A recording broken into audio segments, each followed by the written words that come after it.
अस्सलाम वालेकुम।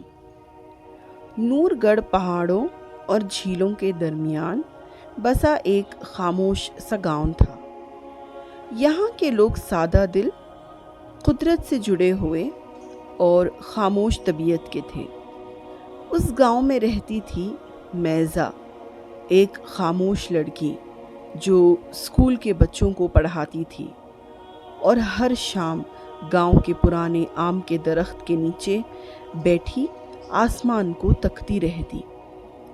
लोग कहते थे वो ख्वाबों में खोई हुई है, मगर किसी को मालूम नहीं था कि उसकी खामोशी के पीछे एक गहरा दर्द छुपा है। फिर एक दिन शहर से एक नौजवान आया, फराज। वो स्कूल में पढ़ाने के लिए भेजा गया था। पहले पहल नूरगढ़ उसे एक बोर जगह लगी। न सिग्नल, न शोर, न चमक दमक। लेकिन जब उसने मैज़ा को पहली बार स्कूल के बाग में देखा तो कुछ लम्हों के लिए वक्त रुक गया। मैज़ा की आंखों में खामोश सवाल थे जिनका जवाब शायद वो खुद भी नहीं जानती थी। फराज रोज उसे एक ही जगह बैठे देखता। आखिर एक दिन उसने पूछ ही लिया, क्या तुम किसी का इंतज़ार कर रही हो? मैज़ा ने आहिस्तगी से कहा, जो चले जाते हैं उनका इंतज़ार दिल से नहीं जाता।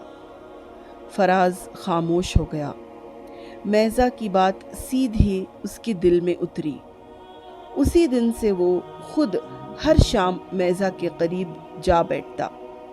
दोनों बात कम करते, लेकिन दिलों के दरमियान खामोश राबता कायम हो चुका था। वक्त गुज़रा और फराज को पता चला कि मैज़ा का एक जुड़वा भाई था, ज़यान। दोनों बचपन में एक दूसरे से जुदा नहीं होते थे, मगर एक दिन ज़यान पहाड़ी तूफान में लापता हो गया। लाश कभी नहीं मिली। सब ने समझा वो मर गया, मगर मैज़ा को यकीन था कि वो जिंदा है। वो हर शाम आसमान से यही पूछती थी कि कब आएगा। फराज अब मैज़ा के दर्द से जुड़ चुका था। वो खामोशी से उसके साथ वक्त गुजारने लगा।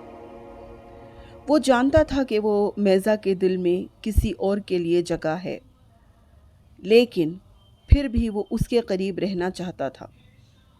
एक दिन गांव में एक अजनबी नौजवान आया। वो ज़ख्मी था, कमज़ोर था, मगर उसकी आंखों में कुछ जाना पहचाना सा था। उसने अपना नाम बताया, ज़यान। पूरा गांव चौंक गया। मैज़ा भागती हुई अस्पताल पहुंची। सामने ज़यान ही था। बरसों बाद उसने होश में आते ही कहा, मुझे सब याद नहीं, मगर तुम मेरा घर हो मैज़ा। मैज़ा की आंखों में आंसू थे। बरसों की दुआएं रंग लाई थीं। फराज ये सब देख रहा था, खामोश दर्द के साथ। उसे लगा अब उसका रिश्ता ख़त्म हो चुका है, मगर तकदीर ने एक और मोड़ लिया। चंद दिन बाद मैज़ा फराज के पास आई और बोली, ज़यान मेरा भाई है, मेरा माजी, मगर तुम वो हो जो मेरे हाल में आया, मेरे दुख में रहा, मेरे खामोश लम्हों में रोशनी बनकर चमका। फराज ने हैरत से देखा।